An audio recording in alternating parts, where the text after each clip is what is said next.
उससे ज्यादा उस बंदे को है। खैर, अच्छा, मैं ये कह रहा था कि अब जो मैं गुफ्तगू कर रहा हूँ प्लीज कोई माइंड नहीं करेगा इसका, लेकिन मैं बड़े अदब और एहतराम के साथ ये बात कर रहा हूँ। मुझे अभी कुछ दिन पहले एक मैसेज आया, और चूंकि मैं नाम नहीं ले रहा, आइडेंटिटी नहीं रिवील कर रहा, तो इसमें जिन्होंने भेजा है आप बिल्कुल माइंड ना कीजिएगा। मैं सिर्फ दूसरे लोगों को भी समझाने के लिए बात कर रहा हूँ, बिकॉज ये मुझे इस तरह के मैसेजेस तकरीबन डेली बेसिस पे आता है। मैसेज ये आया कि मेरी अम्मी आपको सुनती हैं, और मजे की बात है कि 80% जो मैसेजेस आते हैं सबकी अम्मियां ही मुझे सुनती हैं। सो मेरी अम्मी आपको सुनती हैं, उन्होंने मुझे आपके बारे में बताया कि आप हेल्प करते हैं, तो वी नीड योर हेल्प। तो मैंने आगे से कहा जी बताइए मैं क्या खिदमत कर सकता हूँ आपकी। तो उन्होंने कहा कि जनाब हम एक नेटिव एरिया में रहते हैं और हम शिफ्ट होना चाहते हैं इस्लामाबाद में, और हम चाहते हैं कि एक जगह पर हमें घर ले दिया जाए, और जहां पर मतलब इतना किराया हो, एस्टिमेट उन्होंने मुझे बताया कि इतना किराया हो, इतना हम अफोर्ड कर सकते हैं, इतना हम दे देंगे और इतना आप मंथली बेसिस पे अगर प्रोवाइड कर दिया करें। तो मैंने उनको आगे से रिक्वेस्ट की, और मैं अब जितने लिसनर सुन रहे हैं मैं उनको भी रिक्वेस्ट कर रहा हूँ। देखिए, सबसे पहली बात यह है कि I am no one to help anyone. ये बहुत क्रिस्टल क्लियर समझ जाइएगा। अगर मेरे हाथ से किसी की हेल्प होती भी है तो वो मैं नहीं करता, अल्लाह मेरे से नहीं करवाएंगे, किसी और से करवा देंगे। तो मैं I am no one to do help, मैं कोई नहीं हूं किसी की मदद करने वाला, ठीक है। पहली तो ये चीज।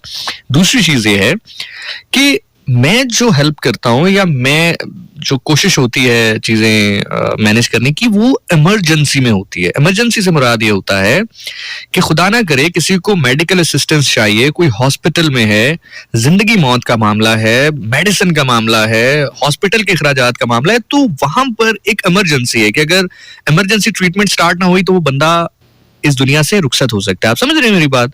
तो that's the place where I intervene. इसी तरह एजुकेशन के केसेस में भी कोई ऐसा केस है जो लास्ट सेमेस्टर है या सेकंड लास्ट सेमेस्टर है, कि उसने अपनी पूरी डिग्री तकरीबन कंप्लीट कर ली, आखिरी सेमेस्टर या सेकंड लास्ट सेमेस्टर जो है वो किसी वजह से कंप्लीट नहीं हो पा रहा, और अगर वो कंप्लीट नहीं हो पाएगा पैसों की वजह से, तो फिर मामलात खराब हो जाएंगे और उसकी डिग्री रुक जाएगी, उसकी जो पूरी 4-5 साल की मेहनत है वो जाया हो जाएगी।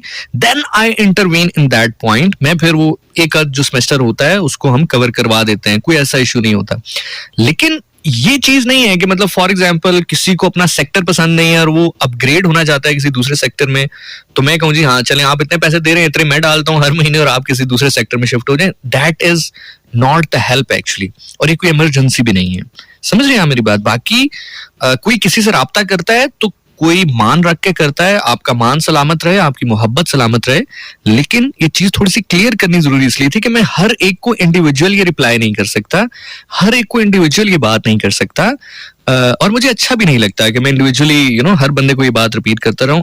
इस प्लेटफॉर्म से कर रहा हूं ताकि सब तक ये बात पहुंच जाए। उम्मीद है कि आप मेरी बात समझ रहे होंगे, आप माइंड नहीं करेंगे। फिर भी अगर आपका दिल दुखा हो इससे तो मैं माजरत चाहता हूं, लेकिन only contact me for the help if you are in emergency. आप समझ रहे हैं मेरी बात? इमरजेंसी का कोई प्रॉब्लम है तो आई am always always always available for you. Either मेरे रिसोर्सेज के थ्रू कोई काम आपका होता हो, फाइनेंशियल के थ्रू कोई काम होता हो, I am always there. But it's not like this कि आपने मतलब एग्जांपल दे रहा हूँ कि आपने एक ब्रांडेड सूट लेना है और आपके पास 3500 रुपए है और वो 7000 का, तो आपके निशान भाई 3500 आप डाल दें, 3500 मैं डाल लेती हूँ या लेता हूँ, और मुझे ये चीज इट्स नॉट इमरजेंसी। समझ रहे हैं मेरी बात? बल्कि मैं आपको बताऊं कि इसी तरह एक बच्ची थी, उसकी शादी का एक केस मेरे पास आया। तो ये बड़े इनिशियल डेज की बात है, बहुत इनिशियल डेज की बात है। तो मैंने कहा जी ठीक है, आप बता दें क्या जरूरत है। मेरे ज़हन में यही था, जाहिर है बच्ची है, उसके बारात आएगी, मैक्सिमम 70 लोग आ जाएंगे, 60, 70, 80 लोग आ जाएंगे, उनका खाना होगा वो हम अरेंज कर देंगे। तो वो जो खातून थी, यानी कि जो वालदा थी उस लड़की की, उन्होंने मुझे कहा कि हम फर्नीचर देख आए हैं जिसकी मालियत 2.5 लाख रुपए है, हम जिस होटल में बारात आनी है उसका तकरीबन 4.5 लाख बन रहा है, और बाकी हमने सामान ले लिया है, थोड़ा बहुत इलेक्ट्रिसिटी का, एलईडी रह गई है, तो आप तकरीबन वो ले दें। तो बच्ची कह रही है कि 52 इंच की एलईडी चाहिए। मैंने कहा आंटी मेरे अपने घर 42 इंच की लगी है। सो अर्ज सिर्फ ये है कि समझें कि व्हाट इज जरूरत एंड व्हाट इज ख्वाहिश। जरूरत के टाइम पर यकीनी तौर पर हेल्प की जा सकती है, लेकिन ख्वाहिशात जो है वो इंसान अपनी खुद ही पूरी करता है। I hope I make sense now.